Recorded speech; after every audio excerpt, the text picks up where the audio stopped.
एक नई वीडियो के साथ आज मैं फिर हाजिर हूं, आपका होस्ट दोस्त विक्रांत जोशी आपका स्वागत करता हूं मेरे व्यूअर्स में। इसमें हम लेके आते हैं वर्ल्ड अफेयर्स और डिफेंस की दिन भर की टॉप खबरें। तो चलिए जान लेते हैं। अगर आपने हमारी मर्चेंडाइज चेकआउट नहीं करी हुई है तो अभी करिए www.camowunch.in पे और वहीं पर अपना ऑर्डर भी प्लेस कर सकते हैं। कैश ऑन डिलीवरी भी आप कर सकते हैं ऑर्डर, या आप हमें व्हाट्सएप कर सकते हैं। स्क्रीन के सामने आपको नंबर दिख रहा होगा। अपनी सबसे पहली खबर की बात करेंगे तो वो मालदीव की तरफ से निकलकर आ रही है। मोइजू जो कि भारत को या भारत के खिलाफ इंडिया आउट कैंपेन चलाकर चुनाव जीता और उसकी पार्टी वैसे तो लार्जेस्ट पार्टी नहीं थी, या आप कह सकते हैं कि बहुमत में नहीं था, पर कोलिजन की सरकार वहां पर चल रही थी। पर मालदीवियन डेमोक्रेटिक पार्टी के पास सबसे ज्यादा सीटें थी 42 की संख्या में, जो कि अब मोइजू के एंटी हो चुकी हैं। आपको कल का कांड तो पता ही है जो मालदीव की पार्लियामेंट के अंदर हुआ। वहां पर हुआ ये को मोइजू के द्वारा कुछ 4 ऐसे कैबिनेट में अपने मंत्रियों को ऐड किया जा रहा था, जो कि इस जो सिंगल लार्जेस्ट पार्टी थी, जो 42 सीटों के साथ ही मालदीवियन डेमोक्रेटिक पार्टी, उसको पसंद नहीं था कि ये मोइजू किस 4 लोगों को लेकर आ रहा है। तो उन्होंने इसके खिलाफ वोटिंग करी, भाई ये लोग नहीं होने चाहिए, और इसको मना कर दिया कि भाई ये 4 लोग कैबिनेट में नहीं आने चाहिए। तब जो अभी रूलिंग पार्टी है मोइजू की पार्टी, या आप कह सकते हैं जो गवर्नमेंट चला रही है, उस पार्टी के द्वारा, उस पार्टी के जो सांसद थे उनके द्वारा मालदीवियन डेमोक्रेटिक पार्टी के लोगों को रोका गया, जो कि कल मेरी वीडियो आपको दिखाई हुई।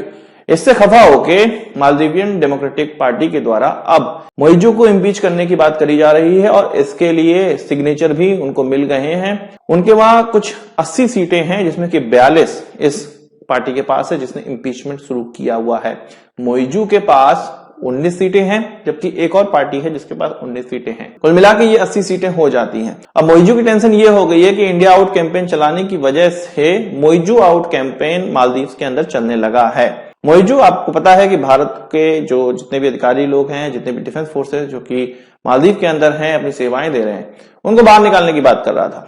2-3 महीना हुआ इस चीज को, और उसको ऑफिस संभाले हुए भी, और 1-1.5 महीने का समय दिया गया है। 15 मार्च तक का भारत को समय दिया गया था कि अपने लोगों को बाहर लेकर चले जाओ।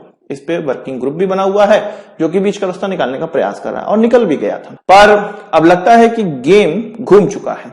ये जो पार्टी है, जो मालदीवियन डेमोक्रेटिक पार्टी, वो एक तरह से प्रो इंडिया मानी जाती है, और उसको ये पसंद नहीं है कि भाई तुम इंडिया के खिलाफ इतना बड़ा मोर्चा क्यों खोल रहे हो, और तुम चीन के जो रिसर्च वेसल आया है उसको हमारे यहाँ डॉक कर रही हो, मतलब मालदीव के अंदर डॉक करने का अवसर दे दिए हो, उसको मौका दे दिया हो, उसको अनुमति दे दी, और वो डॉक भी हो गया। ये चीज इस पार्टी को पसंद नहीं आई, इसीलिए मोइजू के खिलाफ एक तरह से आप कह सकते हैं मोइजू आउट कैंपेन स्टार्ट हो गया है। अब वो भारतीयों को क्या निकालेंगे, पहले वो खुद प्रेसिडेंट बने रहें, इस चीज का फैसला संडे को उनके पार्लियामेंट के अंदर होगा, जहां पर वोटिंग की जाएगी। अगर वोटिंग के दौरान 2/3 बहुमत से इम्पीचमेंट साबित हो जाता है, वोटिंग मिल जाती है मोइजू के खिलाफ, तो मोइजू गया और नया प्रेसिडेंट वहां पर रूल करेगा। तो आप बताइए ऐसा क्यों हो रहा है? और मुझे लगता है कि संडे तक बीच बचाव बात होंगी।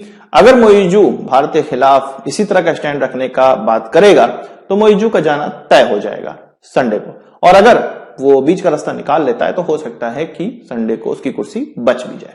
आपका क्या कहना है कमेंट बॉक्स में जरूर बताइएगा। ये जो पूरा एपिसोड हो रहा है इस पर आपका क्या राय है, और भारत की विदेश नीति पे क्या राय है, कमेंट बॉक्स में जरूर बताइएगा। बात कर लेते हैं इंडियन नेवी की, और इंडियन नेवी हाल फिलहाल में 1 महीने के अंदर इतना ज्यादा लाइमलाइट में है कि जितनी कोई भी नेवी नहीं है विश्व की, हो भी क्यों ना, भारत की तरफ से, भारतीय नेवी की तरफ से इतने दिलेरी के काम जो किए जा रहे हैं। आपको पता है कि लाल सागर, रेड सी के आसपास हुतीस ने या ईरानियन बैग्ड जो अटैकर्स हैं, टेररिस्ट हैं, उनकी तरफ से यहां पर गुजरने वाले जितने भी टैंकर शिप्स हैं उन पर निशाना लगाया जा रहा है, उनको ड्रोन से या मिसाइलों से अटैक किया जा रहा है। इसमें कई शिप्स में भारतीय सवार होते हैं, हालांकि भारतीय ये टैंकर्स नहीं होते हैं, भारत में रजिस्टर्ड टैंकर्स नहीं होते हैं, पर भारतीय तो इसमें होते हैं, जिनको बचाने के लिए इंडियन नेवी अपनी सेवाएं कई बार दे चुकी है। अभी कल ही की घटना है। पर अब ईरानियन एक फिशिंग शिप को बचाने के लिए, जिन पर की सोमालियन पायरेट्स ने अटैक कर दिया था, उनको बचाने के लिए इंडियन नेवी ने कमर कसी। आईएनएस सुमित्रा के द्वारा, जिसको कि एंटी पायरेसी मिशंस के लिए डिप्लॉय किया गया रेड सी में, उसके द्वारा इन ईरानियन फिशिंग शिप को बचाया गया इन पायरेट से। अब ईरान दूसरों पर अटैक करता है, अपने हुतीसों के द्वारा, टेररिस्टों के द्वारा दूसरे पर अटैक करवाता है, उन्हीं की शिप पर खुद अटैक हो गया। बचाया कौन? जिन पर हुतीस अटैक करते हैं उनको भी भारतीय बचा रहे हैं, भारतीय नेवी बचा रहा है, और ईरानियों पे अटैक किया गया उनको भी भारतीय नेवी ही बचा रही है। और भारतीय नेवी पहली ऐसी नेवी थी या कोई वॉरशिप था जो कि इस जो इमरजेंसी कॉल को लिया और उसको पता चला और सबसे पहले पहुंच पाया। ये भारत की काबिलियत है और भारत बता रहा है कि समंदर पे, इंडियन ओशन में और रेड सी तक हमारा ही राज है। जब ईरान और हुतीस की बात चली है तो इजराइल गाजा युद्ध की बात भी कर लेते हैं। एक बहुत बड़ा खुलासा हुआ है जिसमें कि यूनाइटेड नेशन की एक संस्था जो कि UNRWA है, जिसको कि फिलिस्तीनी रिफ्यूजियों के लिए बनाया गया था और इसका फुल फॉर्म है United nation relief and work agency, जिसको कि 1949 में बनाया गया था। और इनको जो इजराइल हमास युद्ध या इजराइल गाजा युद्ध या इजराइल फिलिस्तीन युद्ध में जो लोग रिफ्यूजी हैं उनके लिए काम करने के लिए, उनको छत देने के लिए ये सब चीजें काम करती है। इसमें सबसे ज्यादा जो कंट्रीब्यूटर है वो अमेरिका है, इसके बाद जर्मनी आता है, यूरोपियन यूनियन आते हैं, जापान आता है। तो ये तो इनके फंडर्स हो गए। पर बात यहां पर आज अब ये फंस चुकी है कि इजराइल ने इस संस्था को ये सबूत दिए हैं कि कुछ 10 से 15 तुम्हारे एम्प्लॉयज 7 अक्टूबर को जो इजराइल पर अटैक हुआ था, जिसमें कि उनके कई नागरिकों को नरसंहार उनका किया गया था, टेररिस्ट अटैक हुआ था, उसमें शामिल थे। इसके बाद इस संस्था पे थू-थू हो रही है और इस संस्था के जो भी स्टाफ्स हैं जो इसमें इन्वॉल्व थे उनको निकाला गया, उन पर कड़ी कार्रवाई की जा रही है। साथ ही साथ इसके जो फंडिंग करने वाले थे जैसे कि यूरोपियन देश हो गए, जर्मनी हो गया, जापान हो गया, ये सब लोगों ने मना कर दिया, भैया हम फंडिंग नहीं देने वाले हैं इसको। वहीं फिलिस्तीनी सरकार ये कह रही है कि भाई इसको ज्यादा से ज्यादा फंडिंग दीजिए। अब कौन फंडिंग देने आए? आप ये देखिए कि गाजा के निर्माण के लिए या आप कह सकते हैं कि फिलिस्तीनियों के लिए घर बनाने के लिए ये वेस्टर्न कंट्रीज थे, ये अमेरिकन ही थे जो पैसे दे रहे थे और कोई भी अरब कंट्रीज का इस लिस्ट में चौथे, पांचवें, सातवें, आठवें स्थान तक भी नाम नहीं था।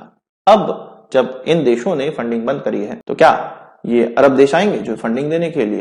ये फिलिस्तीनी हैं, ये गाजा के लोग हैं, ये हमास के लोग हैं जो जिस थाली में खाते हैं उसी थाली में छेद करते हैं। ये साफ साफ प्रूफ हो रहा है और इनके लिए एक शब्द आप कमेंट बॉक्स में जरूर लिखिएगा। बात कर लेते हैं भारत, चाइना और फ्रांस की। आपको पता है कि फ्रांस और भारत के बीच में करीबी कुछ 20 सालों से बहुत ज्यादा प्रगाढ़ होती गई है और हमारी दोस्ती एक नए आकार ले रही है जब हम रफेल उनसे खरीद रहे हैं, जब उनसे सबमरीन खरीद रहे हैं और भी आगे की कोऑपरेशन जैसे कि इंजन्स पे या आगे की न्यूक्लियर पावर सबमरीन पे या अन्य चीजों पर हमारी और फ्रांस के बीच में जो समझौते हैं वो निकलकर सामने आने लगे। इससे चीन बड़ा परेशान हो गया है। चीन और फ्रांस के जो डिप्लोमेटिक टाइज हैं उनको 60 साल हो गए जब फ्रांस के राष्ट्रपति भारत के अंदर थे। इस मौके पे शी जिनपिंग ने फ्रांस की तारीफ करी है और कहा है कि चीन के साथ फ्रांस को मिलकर काम करना चाहिए। कई चीजों पे, कई इंजीनियरिंग चीजों पे चीन और फ्रांस मिलकर काम किए हैं और इसका बेनिफिट बहुत अच्छा या इसका जो आउटकम है वो बहुत अच्छा रहा है। चीन के विदेश मंत्री ने यह कहा है कि फ्रांस की चीजें चीन के अंदर बिकें और इसके लिए बहुत अच्छी छूट दी गई है और इसको अलाउ किया गया है। साथ ही साथ फ्रांस की वो चीजें बहुत अच्छी होती हैं, वो चीन के अंदर बिक सकें, इन सब चीजों में बहुत मदद कर रहा है चीन। एक तरह से फ्रांस को यह गिनाया जा रहा है या फ्रांस का साथ चाहता है चीन, क्योंकि भारत फ्रांस की जो दोस्तों की अग्रणी लिस्ट है उसमें पहुंच चुका है। इसका मतलब ये भी आप कह सकते हैं कि कुछ दिनों में चीन की जो क्लोजनेस है वो फ्रांस के साथ ज्यादा में देखने को मिलेगी। अगर फ्रांस चीन के साथ ज्यादा क्लोजली कोऑपरेट करता है तो ये क्लियर बात है कि फ्रांस की टेक्नोलॉजी चीन के द्वारा चुरा ही ली जाएगी। आपका इस चीज पर क्या कहना है कमेंट बॉक्स में जरूर बताइएगा। अब भारत चीन की बात ही चली है तो 15 महीनों के बाद पहली बार अब भारत के अंदर चीनी राजदूत पहुंचेगा। अभी तक 15 महीनों से कोई भी राजदूत नहीं था, अब इसको डिप्लॉय किया गया है या इनको अपॉइंट कर दिया गया है। आपका इस चीज पर भी क्या कहना है ये भी कमेंट बॉक्स में जरूर बताइएगा। तो आज की इस वीडियो के लिए बस इतना ही। आशा करता हूं कि वीडियो पसंद आया होगा। आपको एक बड़ा थम्स जरूर देंगे। इस वीडियो संबंधी सवाल सुझाव हो कमेंट बॉक्स में जरूर लाइएगा और यदि आपने हमारा चैनल सब्सक्राइब नहीं किया उसे भी कर लीजिए क्योंकि हम इस प्रकार की वीडियो लाते रहते हैं। नमस्कार, थैंक यू, जय हिंद।